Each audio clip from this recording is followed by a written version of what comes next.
Bonjour à tous et bienvenue sur un nouvel épisode de Data Watch. Pour rappel, Data Watch est un podcast de veille autour de sujets de data engineering et je fais ce podcast avec Axel. Salut Axel. Salut Bertrand.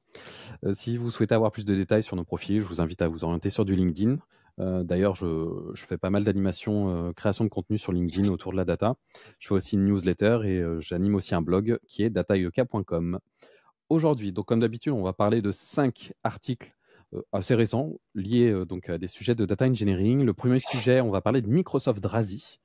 Ensuite, on va parler de l'esprit graph. On va voir un peu ce qu'il y a derrière. On va aussi parler des tendances à utiliser un peu plus de les outils comme Kafka, Flink et Iceberg. On va aussi parler d'une personne qui restitue la préparation d'un entretien qu'il a eu pour avoir en tout cas un poste de staff data engineer chez Airbnb. Et pour finir, on va parler des tendances 2025 pour la data engineering et l'IA. Donc on va commencer sur l'article de Rina Rakotto qui a été publié fin novembre et qui parle de l'outil Microsoft Drazy. Microsoft Drazy, donc je pense que vous l'aurez compris, c'est un outil de Microsoft qui a été mis en open source. Ça a été mis à dispo en 2024 et le but de cet outil, c'est de pouvoir faire une sorte de réaction automatique à des flux entrants. Peut-être qu'on fera le corollaire avec Kafka après. Mais en gros, dès qu'il y a une modification sur une base de données sur laquelle est branché Microsoft Drazy ou s'il y a une modification dans les logs ou une mise à jour des logs, en fait, directement Microsoft Drazy va avoir accès à ces changements-là et déclencher certaines automatisations, certaines, en tout cas, réactions.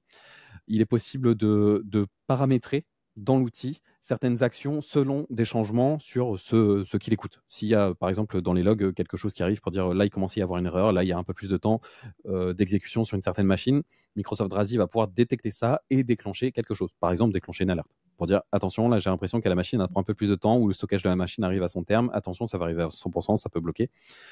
Ça peut encore arriver, même si on est sur des environnements cloud, souvent serverless, où on se prend pas trop la tête pour le compute ou le stockage. Je connais encore sur ma mission actuelle des moments où il y a un espace disque défini et quand ça approche de la fin, quand ça atteint 100%, bah, ça bloque. Il y a le job, le script qui tombe en échec.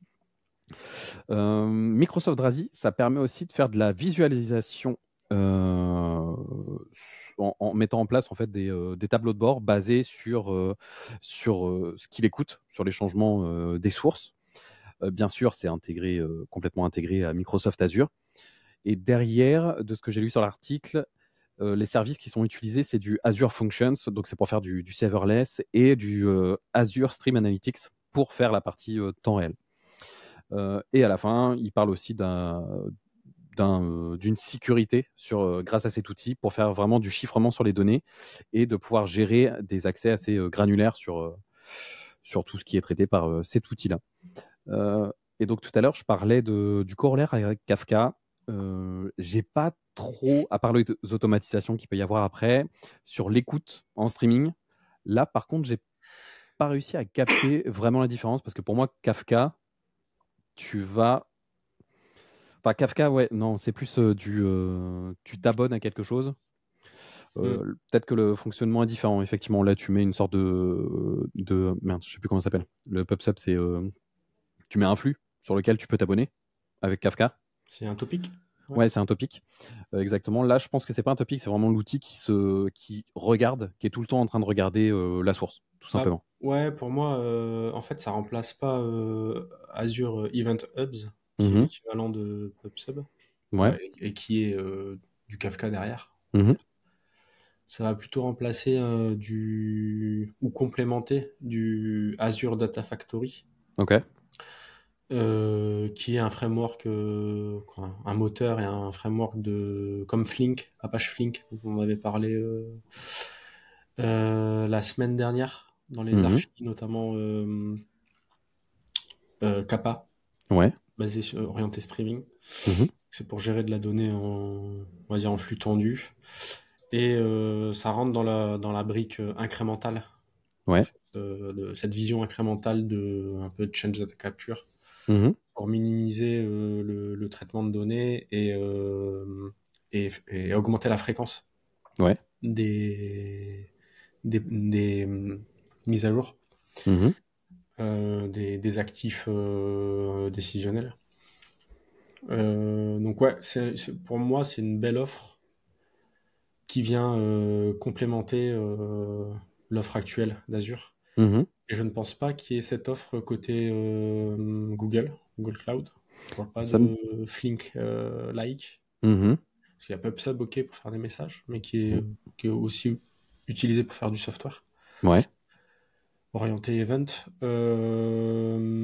Et donc du coup, belle percée pour moi de Microsoft sur ce sujet-là. Et surtout qu'il l'a mis en open source. Oui. Donc j'imagine qu'on peut le mettre sur des serveurs de n'importe quel cloud provider Ouais. pour pouvoir l'utiliser. Après, il faut voir les interactions, les API, etc. Mm. Mais ouais, bien sûr. J'ai l'impression vraiment que c'est la mode de mettre en open source les outils, et c'est bien. Mm. Moi, je trouve ça bien. Ok.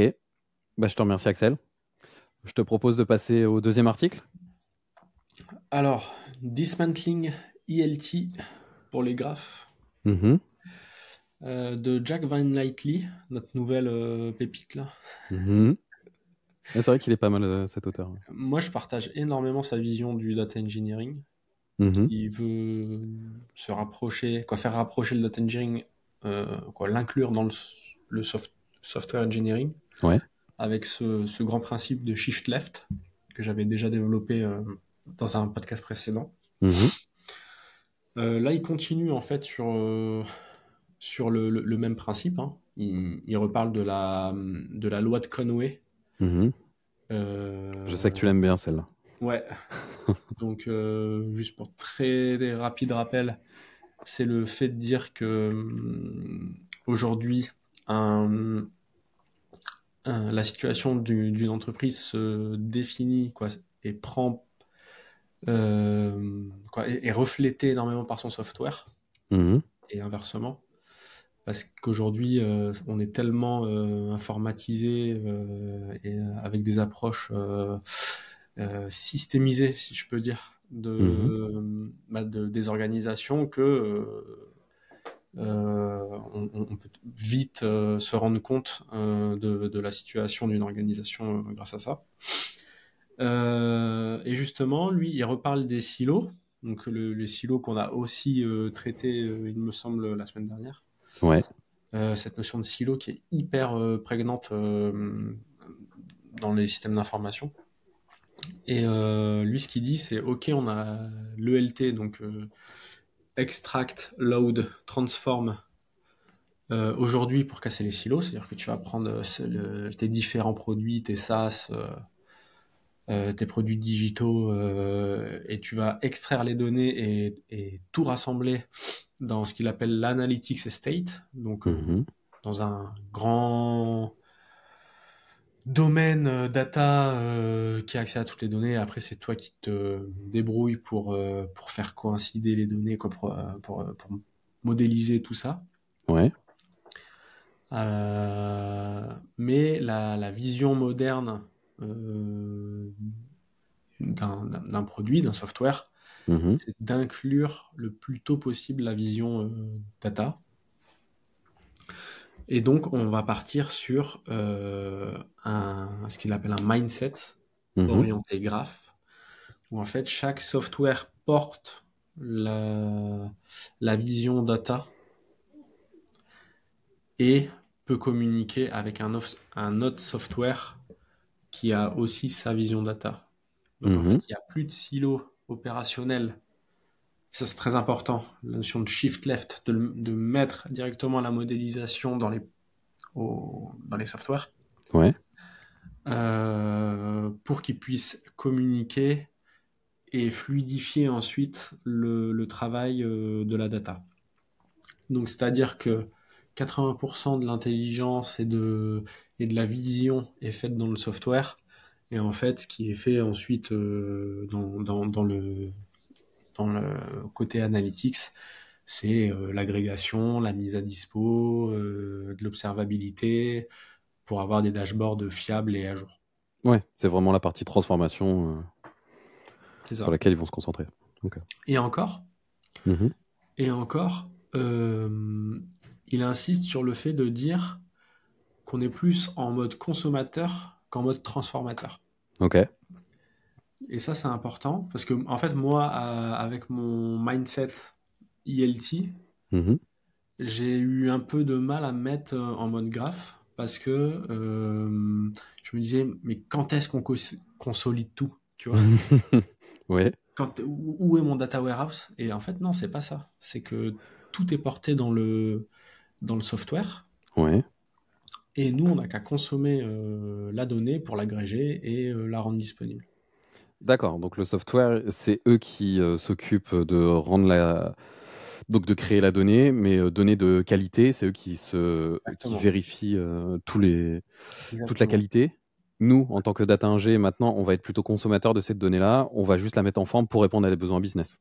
En fait, ce qui est important, c'est de donner la vision data aux software engineers, Ouais. de bien leur faire comprendre ce qu'on fait dans le mindset ELT, Mhm. et justement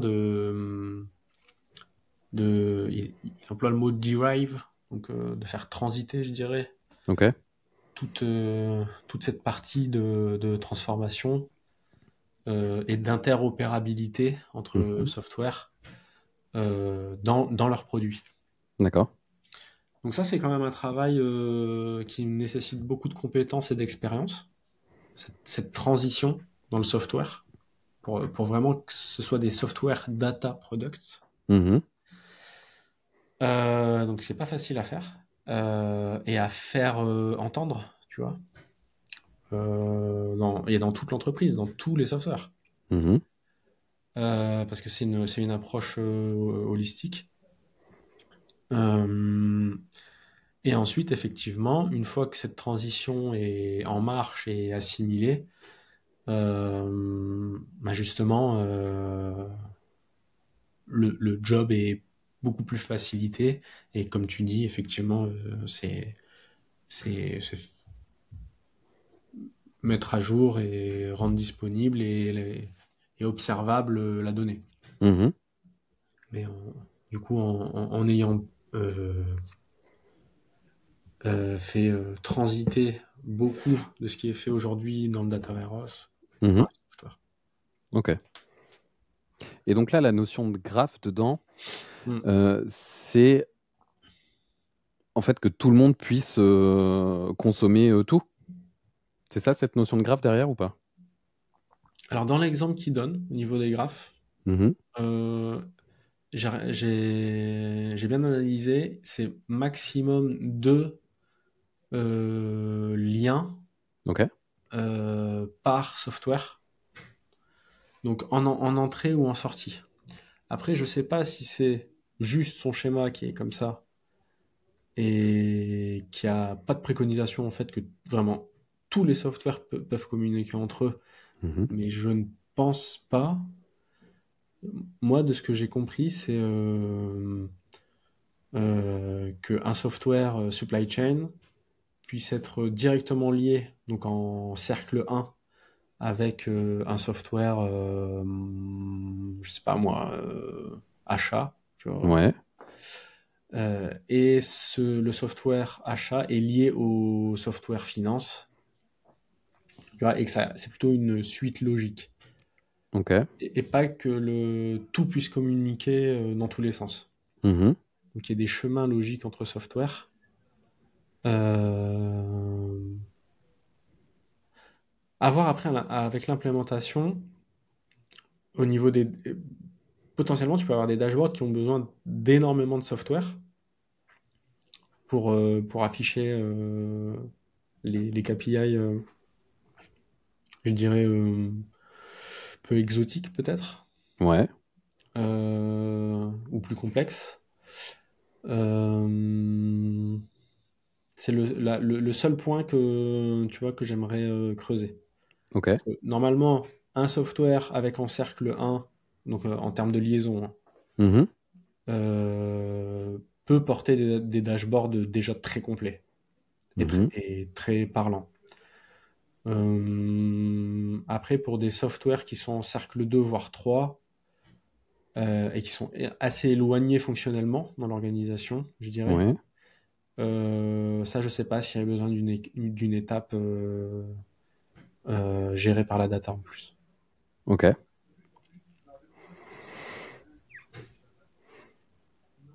Ok, parce que là, l'idée derrière de ce que j'ai noté, c'est vraiment que le but, comme tu le disais, c'est de réutiliser ce qui est déjà fait et pas de repartir Ouais. à zéro à chaque fois.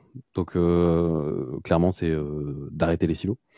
Ouais. Euh, Les softwares communiquent entre eux c'est ça. dès le début, en fait. Ok. Et, Et d'un et, point de vue aussi, avec une approche dimensionnelle, comme on peut trouver dans un data warehouse. et tu verrais ça comment par exemple, à adapter sur une entreprise classique. Là, on a des softwares qui gèrent une application, qui nous envoie des données, enfin qui émettent de la donnée, et nous, en tant que data ingénieur, on fait cette extraction de la donnée où on s'abonne à un topic, on la dépose sur le data warehouse, après on fait éventuellement une architecture médaillon ou pas, mais on a plusieurs couches, socle, parce qu'après on a transformé la donnée source, Ouais. et après on fait des agrégats pour avoir une exposition de données utilisable par les métiers. Donc, Là, toi, t'es en ELT. ouais, Ouais. classique. Ouais. Et tu penses qu'on pourrait faire quoi pour passer en mode graphe? Là, par exemple, ça veut dire vraiment, les data ingénieurs donnent la responsabilité de qualité des données Ouais. plutôt aux producteurs. Oui, c'est Ok. ça. Et que s'ils ont besoin de données qui n'est pas dans leur software, mais dans le software de l'équipe voisine, Mhm. fonctionnellement, mais qui se connectent directement à eux, Mhm. au lieu que l'analytics estate, donc je sais pas comment traduire vraiment, mais l'environnement, je dirais, data, Mhm. comme on peut avoir chez nous, par exemple, par BigQuery, Mhm. avec BigQuery qui centralise beaucoup de données diverses dans Ouais. l'entreprise qui ne communiquent pas entre elles. Mhm. Euh, donc que ce travail-là n'est pas à faire dans ce qu'on fait dans le data warehouse. Ok. Et que ces liens soient faits dans l'architecture, je dirais, des produits en amont, Mhm. et que comment je dirais, la couche d'exposition de data au dashboard Mhm. soit en relation quasi directe avec le software. Ok. Ce qui pourrait faire gagner aussi pas mal de temps, parce que moi, Oui. par exemple, sur cette partie-là, j'ai déjà vu des systèmes qui font, donc effectivement, tu as un software qui va émettre de la donnée, Mhm. et il t'envoie je sais pas, il envoie des données sur des produits, mais il incorpore de la nomenclature de produits dedans. Mais Mhm. la gestion de la nomenclature, c'est une autre équipe qui va gérer ça. Et en fait, l'architecture, c'est on va prendre tout ce qui arrive du produit, tout ce qui arrive de la nomenclature, on va traiter la nomenclature éventuellement nettoyer, etc. Donc ça arrive en Mhm. exposition. Et Mhm. en fait, on va faire une sorte de reverse ETL pour réinjecter cette nomenclature dans le software produit. Et Mhm. c'est le software produit qui va prendre et après nous renvoyer ça, les deux infos, Ça. mais Et adaptées ça, au produit. et ça implique une certaine complexité Mhm. et surtout une certaine forme d'inertie dans le run aussi. Ouais. Euh, je préfère, en tant que, si tu vois, si tu me dis, allez, t'es CTO de la boîte, là. Mhm. Je préfère que deux lead tech de mes deux softwares en question communiquent directement entre eux, plutôt que la data fasse l'intermédiaire Ouais. entre ces deux-là. Ouais, bien sûr. Ça rajoute de l'inertie, c'est inutile, pas de, pas de plus-value. Et donc dans ce cas-là, l'idéal pour faire les communiquer entre deux, c'est quoi? C'est de mettre en place plus d'APIsation au niveau des softwares? Ouais, puis surtout au niveau de la gouvernance et de la modélisation, Mhm. qu'ils aient ça dans leur manette Mhm. et que ça devienne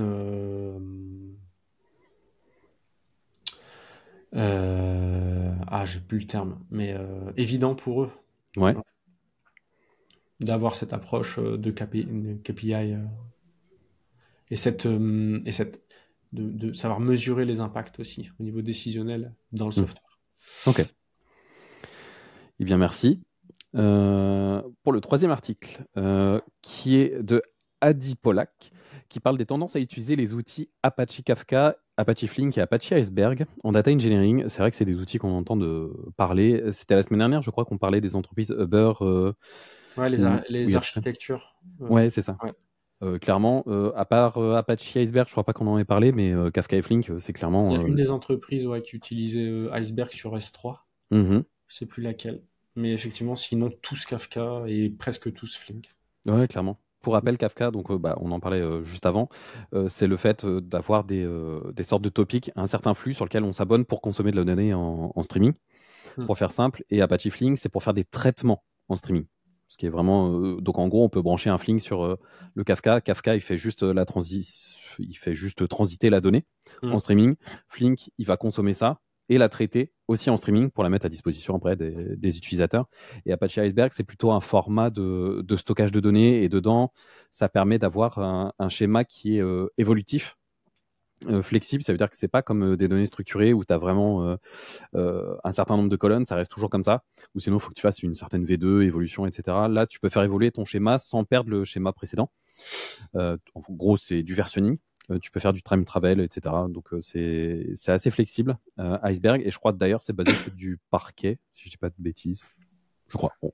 En tout cas, c'est de plus en plus utilisé avec Snowflake. Et justement, tu parlais d'S3 et de Iceberg. Je crois que c'est il n'y a pas très longtemps que j'ai entendu parler que c'était intégré directement dans S3, le pouvoir gérer le Iceberg, un truc comme ça. Je crois que j'ai eu ça. Et donc, effectivement, c'est des outils dont on entend pas mal parler. Et donc, l'article, je ne vais pas citer tous les cas donnés par l'article, mais en gros, ce qu'il y a à retenir, c'est qu'il y a de plus en plus d'usages à utiliser ces outils ensemble, pas juste du Kafka pour faire juste transiter la donnée, mais aussi de rajouter du Flink dedans pour avoir vraiment un traitement aussi en temps réel pour pouvoir réagir à des usages plus conséquents. Surtout avec l'IA, on a besoin d'avoir la donnée qui transite en temps réel, d'avoir un traitement en temps réel pour alimenter éventuellement soit l'intelligence artificielle, soit juste pour aller faire de l'inférence en fait sur le modèle, par exemple de LLM qui est utilisé pour pouvoir transformer ta donnée en temps réel et avoir une réponse en temps réel. C'est de plus en plus utilisé. D'ailleurs, c'est ce dont parle l'auteur dans l'article. Il donne l'exemple des RAG. Donc, le RAG, c'est vraiment d'avoir, de donner à une IA générative une base de connaissances. Donc, la base de connaissances, ça peut être une base documentaire sur laquelle elle va se baser pour répondre à des questions utilisateurs. Bah, pareil, tout ça, c'est quelque chose qui va se faire en streaming. Et donc, il recommande d'utiliser Flink SQL, par exemple. Parce qu'apparemment, avec Flink SQL, on peut faire des flux de données en temps réel pour de l'IA. Et apparemment, on peut utiliser aussi une API REST directement avec Flink SQL pour faire pour appeler des modèles d'IA directement en SQL. Donc, ça me fait un peu penser à BigQuery ML, je crois, c'est un truc comme ça. Bah, ça me fait penser à ça, sauf qu'avec Flink SQL, apparemment, tu peux requêter sur des API OpenAI, Amazon Bedrock et peut-être d'autres. Donc ça, je trouvais ça pas mal. Et Apache Iceberg, donc on en parle depuis pas mal de temps, c'est le fait que ce soit vraiment... ça permette un schéma beaucoup plus flexible au niveau des données. Donc c'est-à-dire qu'on a... Je dirais qu'Apache Iceberg, ça peut être du semi-structuré, ce qui permet plus de choses en tout cas que le format structuré qu'on peut utiliser, ce qui pourrait permettre d'être plus à même de répondre à des cas d'usage de data science et éventuellement d'intelligence artificielle. Toi, tu penses quoi de ces trois outils, Kafka, Flink et Iceberg? Je suis tout petit par rapport aux entreprises dont on parlait la semaine dernière, ou il y a 2 semaines. Et là, tu vois, la réponse d'humilité, c'est de dire si c'est testé et approuvé par ces entreprises-là, qui gèrent des quantités de données et des variétés de données que potentiellement je ne traiterai jamais de ma vie. Ouais. Non, mais clairement, c'est des standards, c'est des valeurs sûres. Si Mhm. vous allez sur ce... Alors, surtout Apache, Kafka et Flink, là, c'est sûr de chez sûr. Iceberg, c'est plus trendy, tu vois, c'est dans la tendance depuis 2 ans, Ouais, un peu comme trois, Delta comme Lake. Delta RS, ouais. Mm. C'est un peu ce que je disais encore il y a quelques podcasts. C'est pas encore, comment dire, démocratisé Ouais. dans notre écosystème, à nous, là, en fin 2024, Mhm. en France. Donc, pour moi, c'est très prometteur parce que ça casse beaucoup de silos, ça casse beaucoup de barrières techniques aussi. Mhm. Euh, Après, à voir à l'usage, hein. Moi, j'ai vraiment envie de tester, mais j'en ai pas l'occasion encore. Après, on utilise quand même des outils. Par exemple, PubSub, on peut dire que c'est du Kafka. On peut utiliser du Ah, je parlais Dataflow. d'iceberg, pour le coup. Ah, là, d'Iceberg. Ok. Ouais. Kafka, Flink, j'ai jamais utilisé, mais Ça fait du Dataflow au final, comme du ouais, BIM. pour le coup, j'utilise PubSub, Dataflow, Ouais, c'est propre. ah, C'est une valeur sûre. Faut pas ouais, c'est vrai hésiter. qu'Iceberg, j'ai pas testé non plus, j'aimerais bien aussi. Après, Kafka, PubSub, c'est un Kafka managé, donc vous n'avez Ouais. pas à vous occuper de l'infra derrière. Mhm. Donc ça, c'est quand même pas mal. Si vous envisagez du Kafka natif, quoi, sans couche managée d'un cloud provider, Ouais. ça peut être un peu plus compliqué dans le sens où vous devez vous occuper de pas mal de choses en plus. Ouais, clairement. Bah, il faut Euh, s'occuper des clusters. des clusters, des droits, je crois, avec Apache Ranger. Apache Ranger. Apache Ranger, c'est pas Apache Zookeeper? Zookeeper, ouais, Ouais. effectivement. Ouais. Mm. Euh, D'ailleurs, Kafka va. C'est pas dans sa nouvelle version qui vire justement Zookeeper? Qu'ils ont développé une ouais, j'ai solution. entendu parler de ça. Ouais. Ouais, ouais. Moi, à l'époque où j'ai fait du Kafka, en fait, c'était une équipe dédiée de trois personnes Ok. pour gérer les clusters, le zookeeper, etc. Mhm. Donc, à voir le différentiel entre payer 3 personnes à plein temps et payer la version managée Ouais. sur le cloud. Là, je saurais pas dire. Ah, ça peut aller très vite, hein. Ouais, Parce que 3 personnes à temps plein, on va dire à 500 de coûts par jour, sur 200 jours à chaque fois, ça fait 100 000 euros par personne, ça fait 300 000 euros à l'année pour les trois ouais. personnes. Bon, après, tu peux les utiliser aussi à faire un peu autre chose, hein, Ouais, que de l'infra Kafka, mais ouais, à mon avis, ça se réfléchit bien, quoi. Mm. Euh, et je te propose de passer sur l'article du staff data engineer. Oui, du coup, Zach Wilson, que je suis déjà sur LinkedIn, ça fait un moment, Mhm. assez intéressant. Bon, il a créé sa boîte, donc en ce moment, son feed de LinkedIn, c'est beaucoup d'auto-promo, mais, Ok. mais c'est le jeu. Mhm. En fait, moi, je l'ai suivi quand il était staff engineer chez Airbnb. Ok. Et franchement, très bon contenu, donnait pas mal de bons tips. Mhm. Et il a une formation maintenant Ok. pour devenir data eng. Je sais plus le nom, hein. Sinon, je pourrais lui faire la promo, mais, C'est le data engineering bootcamp. mais il a pas besoin de moi. Ouais, c'est ça. Ouais. Ouais. Je vois ça parce que j'ai été sur son profil, là. Mhm. Et du coup, il expliquait que en 2020, voilà, il quitte son job à Netflix. Mhm. Il voulait faire un tour du monde. Il y a eu le Covid. Du coup, il dit The world said please don't travel. Mhm. Il est un peu dégoûté.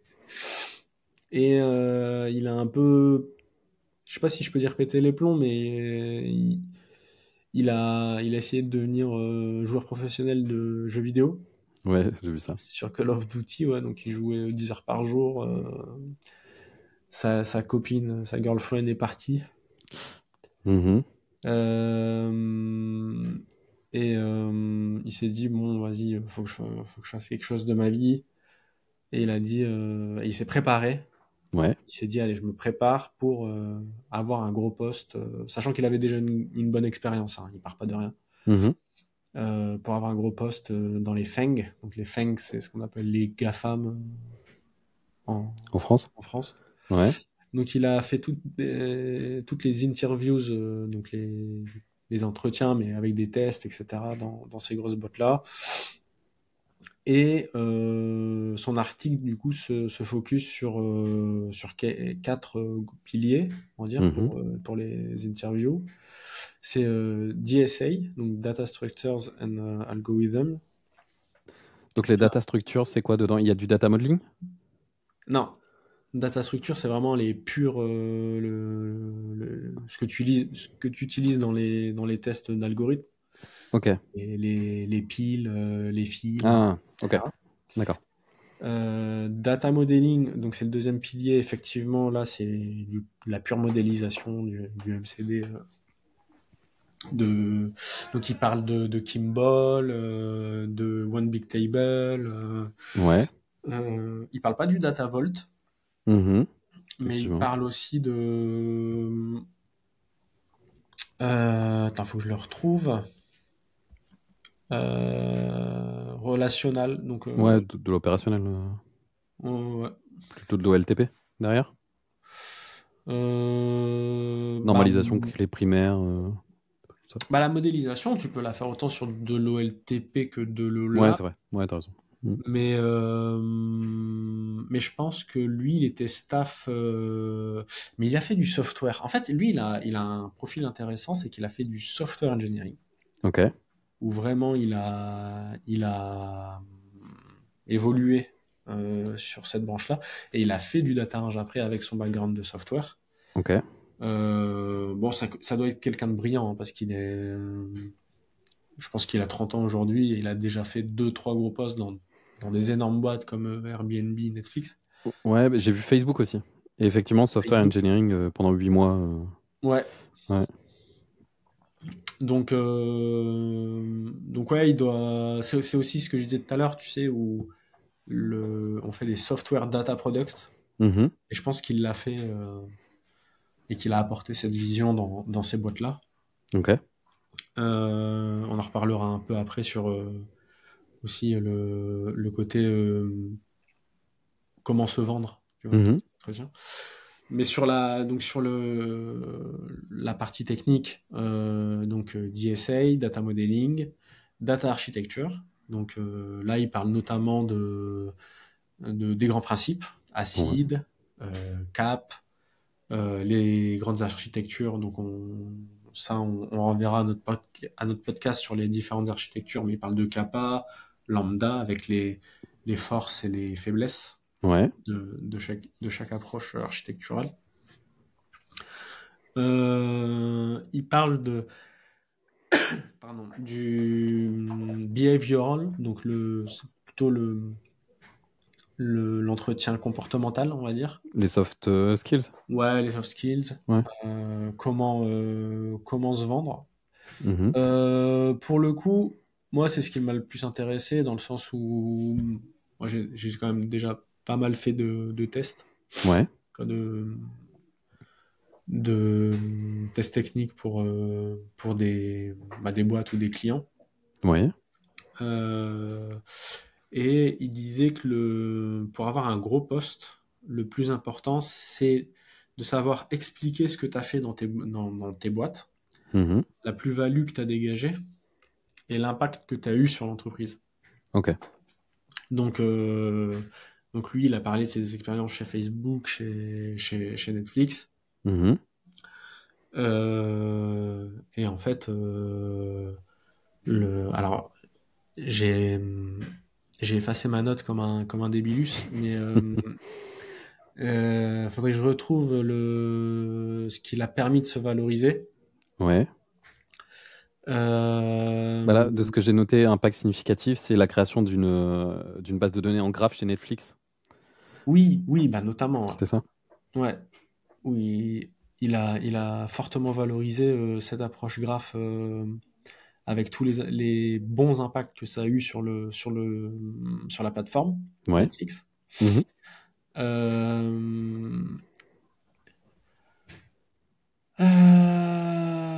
Et aussi, oui, voilà. Et pour avoir un rôle de staff, il faut aussi faire comprendre simplement la complexité, la difficulté du projet Mhm. que tu as mené à bien.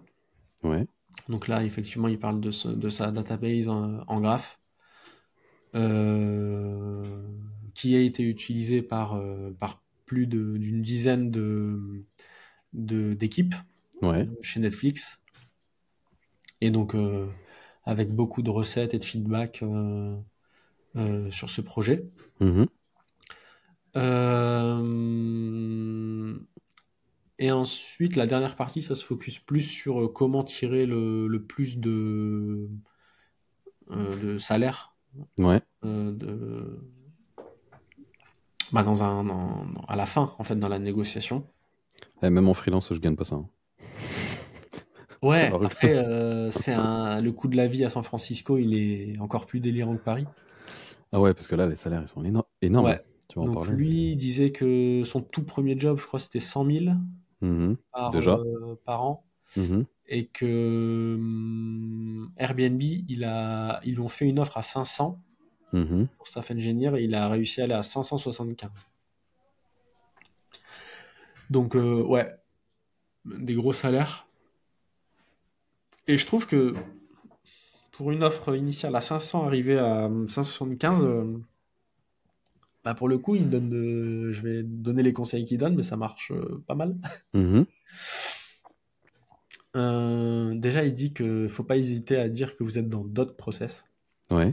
avec d'autres entreprises. Ça va créer un sentiment d'urgence aussi pour l'entreprise, pour chaque entreprise en fait. Mhm.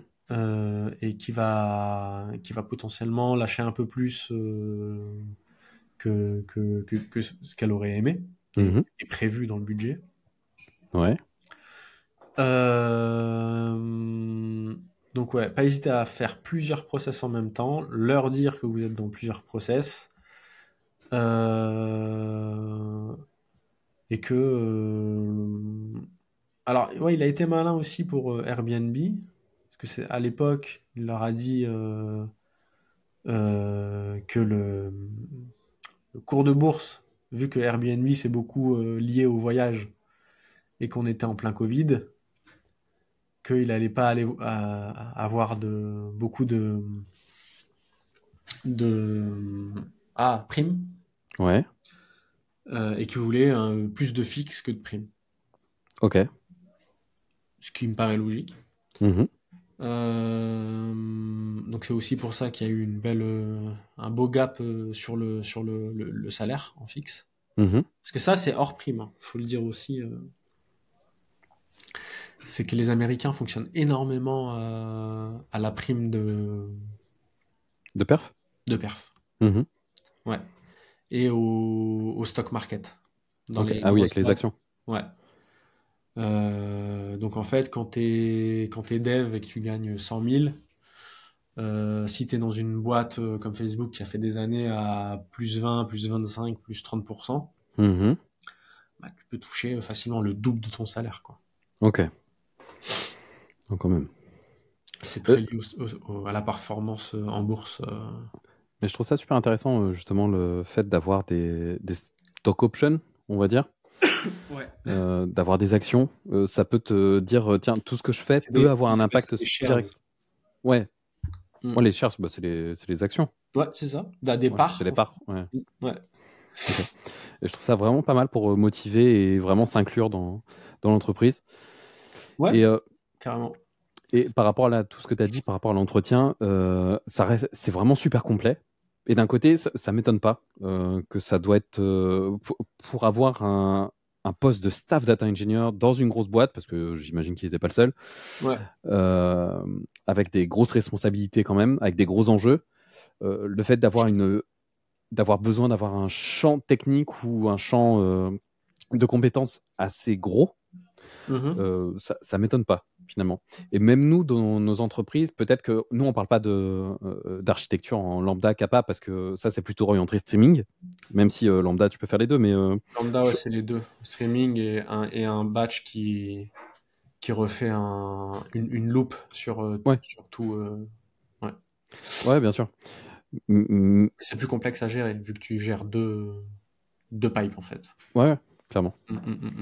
Mais je trouve ça, Et tu je vois, trouve ça pas mal au je final. sais pas si tu es d'accord, Mhm. mais en France, les postes, par exemple, de CTO, donc, ou de ce qu'on un peu anciennement DSI, etc., Ouais. c'est pas forcément des. Je dirais qu'il y a plus de profils managérial, Mhm. donc chef de projet, etc., Mhm. plutôt que de profils techniques. Alors que les Américains valorisent plus le background technique pour un directeur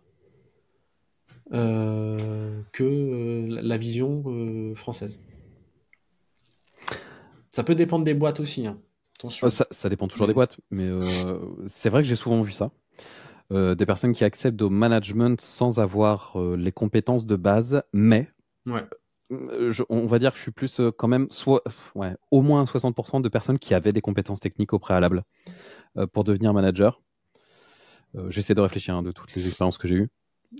Ouais, si, un bon 60%, on va dire il y avait des managers qui avaient des compétences, qui avaient déjà eu le poste auparavant. Et j'ai l'impression que c'est quand même plus valorisé pour les employés. Là, je ne parle pas de valoriser en boîte pour le fait de faire monter ouais. en position hiérarchique, mais les employés, je trouve qu'ils accordent plus de légitimité à une personne qui a des compétences techniques ou qui a eu un Oui. background technique. Bah oui, Ce qui paraît je suis normal. d'accord. Ah, puis la communication est plus fluide. Ah bah, clairement. Clairement, c'est vrai que si tu as un manager qui arrive, il manage, donc à voir ce que on met derrière aussi le terme manager, mais il comprend rien du tout de ton boulot, de ce que tu fais. Mm. Mm. Euh, ça me paraît compliqué, Ça m'est arrivé effectivement. plus d'une fois, ouais. Mm. Mm. Et comment tu faisais? Quelqu'un qui a vraiment aucune compétence technique et il te manage en tant que technique. Tu fais comment? Le bon point, cependant, Mhm. c'est que il manageait pas techniquement. Ok. Donc, quand t'as une confiance quasi absolue, en fait, de ton manager qui est pas technique, mais qui sait qu'il l'est pas, Mhm. ça va, c'est gérable. Mais Par du coup, contre, tu fais quelqu'un comment? qui n'est pas C'est- technique et qui te pousse des directives techniques, Ouais. là, c'est Ah oui. insupportable. Mais par exemple, quelqu'un qui est pas technique, comment est-ce qu'il arrive à t'accompagner pour te dépasser? Parce que, la- la- Ouais. imaginons que tu es la seule personne technique de l'équipe. Ouais. Tu fais comment pour aller plus loin, pour te dépasser, pour apprendre, pour t'enrichir? Bah, déjà, moi, la première chose que je lui dis, c'est attention, je suis la seule personne technique. Mhm. Donc ça, c'est comme je te disais en off, faut pas hésiter à dire les choses aussi. Ok. Si tu sens qu'il y a quelque chose qui va pas, faut le dire. Mhm. S'il y a un manque de seniorité technique, il faut dire qu'il y a un manque de seniorité technique et qu'il faut recruter un profil technique. Mhm. Et sinon, c'est aussi moi, ça m'a beaucoup apporté de travailler avec quelqu'un de pas technique.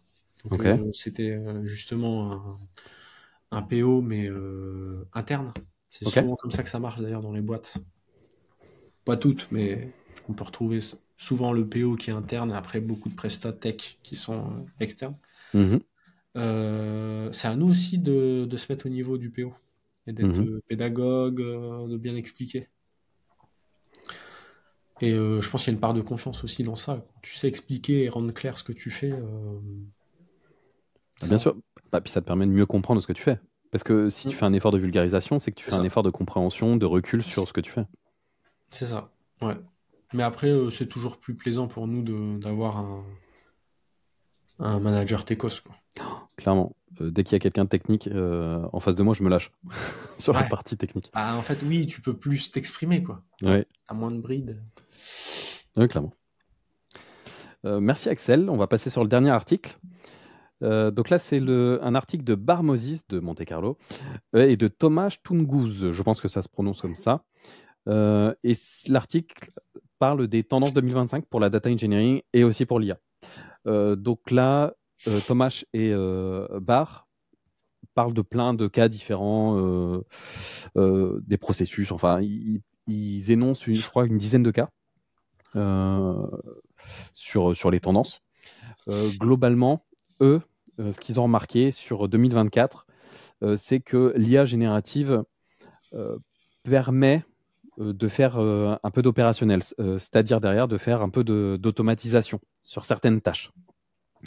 Et que 2024, ça a été aussi l'année où on a simplifié la technologie. Donc ça veut dire qu'on peut plus facilement utiliser la technologie, qu'avant il fallait quand même, si on parle d'Apache Hadoop, il fallait quand même pas mal de configurations dans tous les sens, même de maintenance aussi, que là les outils qui sortent sont un peu plus, on va dire, user-friendly, même si c'est pas la généralité, mais c'est un peu plus facile. Même DuckDB, tu fais un PIP install, DuckDB, en fait, c'est quand même pareil pour DBT. C'est beaucoup plus simplifié. Par contre, il trouve que l'IA générative, elle n'a pas été assez adoptée, ou en tout cas son adoption est plus lente. Ça veut dire qu'on derrière ça, qu'il y avait une sorte de bulle quand GPT 3.5 est arrivé, on se disait on va pouvoir tout faire avec. Il y a eu un emballement dessus et au final, de manière concrète, il n'y a pas eu énormément d'applications vraiment en production avec un retour sur investissement dessus. Et ils disent aussi que l'IA générale, donc je ne sais plus comment ça s'appelle, l'AGI, c'est encore loin. Donc c'est-à-dire une IA qui pourrait faire toutes les tâches, qui serait capable de tout faire. Et eux, par rapport aux tendances 2025, ils voient juste que l'intelligence artificielle et la data engineering, parce qu'on parle aussi de data engineering, vont continuer à évoluer. Donc derrière, continuer à évoluer, c'est continuer à avoir des outils qui vont en maturité. Parce que 2024, il y a eu pas mal d'outils qui sont arrivés à maturité. Je crois qu'on a parlé de la sortie de la version 1 de DuckDB d'ailleurs. Ça veut dire que c'est opérationnel pour de la production. Il y a eu, je crois, DLT ou DLT qui est passé. Je crois qu'il y en a eu d'autres aussi qui sont passés en version 1. Polars, je crois aussi, ça me dit quelque chose. Oui, il me semble. Ouais. Donc 2024, ouais, il y a pas mal d'outils qui sont arrivés vraiment à maturité et je pense que par rapport à ce qu'il disait, 2025, ça va continuer un peu sur ça. Les outils vont être de plus en plus matures. Pareil, au niveau des processus, je crois que c'est Barr qui disait que pour vraiment être efficace en entreprise, il vaut mieux privilégier des processus plutôt que des outils. Ce qui est vraiment intéressant. Et c'est clair, c'est pas parce que tu as un certain outil qui a l'air super bien. Par exemple, DBT, tout le monde en parle, c'est génial. C'est pas parce que tu vas utiliser DBT que tout va mieux se passer. Il faut aussi que tu aies une certaine organisation, une certaine architecture, que tu aies des processus bien définis derrière ça, une CI/CD par exemple, pour faire ce qu'il faut. Avec pour donner DBT. une image un peu parlante. Ouais. C'est pas parce que tu prends une voiture avec plus d'options et plus cher que tu vas être un meilleur conducteur. Ah, clairement. Il faut travailler sur tes qualités intrinsèques de conduite, Mhm. de vigilance, Ouais. pour mieux conduire. Tu vois. Mhm. Après, oui, effectivement, avoir des outils qui te permettent d'automatiser certaines choses, d'augmenter la sécurité sur certaines choses, une caméra de recul, par exemple. Ouais, ça aide beaucoup ça. Tu vois, ça aide beaucoup. Mhm. Notamment pour si tu as un enfant derrière toi, etc. Ça peut éviter des drames, c'est sûr. Mhm. Mais c'est pas ça qui va révolutionner ta manière de conduire. Ça va Ouais. être, c'est des plus que tu sens quand on te les enlève. Mhm. Mais clairement, il faut travailler sur ces qualités intrinsèques et la base de la pyramide, quoi. Ouais. Ouais, clairement. Je suis en phase. Et dans les autres perspectives de 2025, il parlait aussi de l'utilisation un peu plus large des données non structurées des entreprises. Je ne sais plus dans quel épisode on en parlait, on disait que les données non structurées étaient essentielles pour de l'IA générative, pas que, mais en tout cas de l'IA générative, et que ce n'était pas suffisamment utilisé. Et il y a beaucoup de valeur à retirer des données non structurées. Et les données non structurées, c'est la plupart des données qui transitent sur Internet. Comme les réseaux sociaux, ça part dans tous les sens, c'est des données non structurées. Et à la fin, là, c'est plutôt Barmosis qui parle de se concentrer aussi sur la qualité des données. Parce qu'on complexifie la pipeline, enfin les pipelines, on en met toujours plus, on met des nouveaux outils, etc. Mais aussi penser à la qualité de données, ça va être important. Pour rappel, Monte Carlo propose un outil de data observability qui fait de la data quality aussi. Donc c'est aussi un peu normal qu'elle parle de data quality, même si je suis en phase avec elle, qu'il faut quand même investir pas mal sur la data quality. Et je trouve qu'il y a pas mal d'entreprises qui sont pas encore suffisamment matures là-dessus. Bon, c'est une base, hein. La data quality. Et pourtant. Ouais. Ouais, ça devrait clairement être une base, mais pourtant c'est pas assez utilisé. Ouais, c'est ça. C'est la qualité de ta farine pour faire du pain, pour moi. Et toi, tu vois comment 2025 sur la partie data engineering? Au niveau de la Silicon Valley ou chez nous? Non, peut-être un peu plus France. Et nous, on a une vision un peu plus métropole lilloise. Oui. Ça, c'est sûr. Mais tu vois ça comment par rapport à ce dont on entend parler? Je vois ça comment je pense que il y a effectivement un peu cette course à l'AI.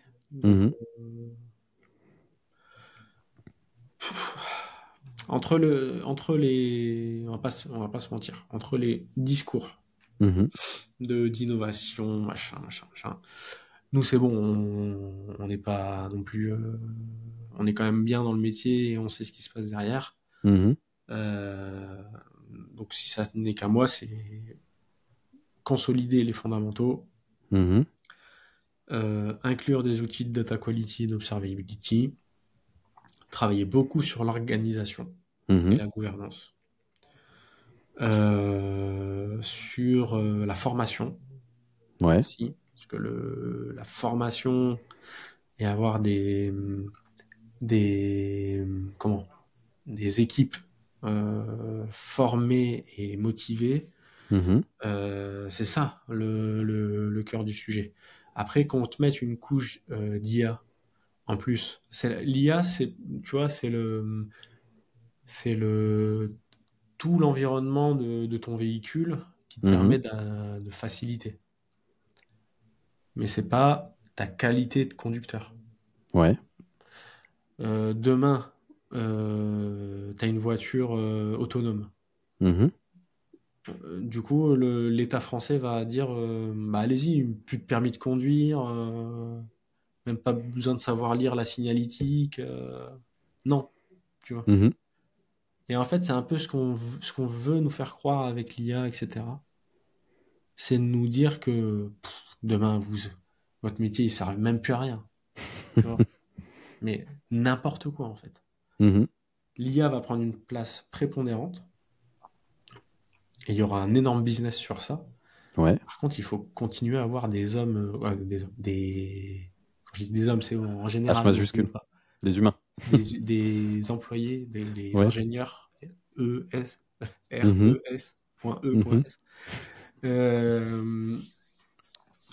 compétents,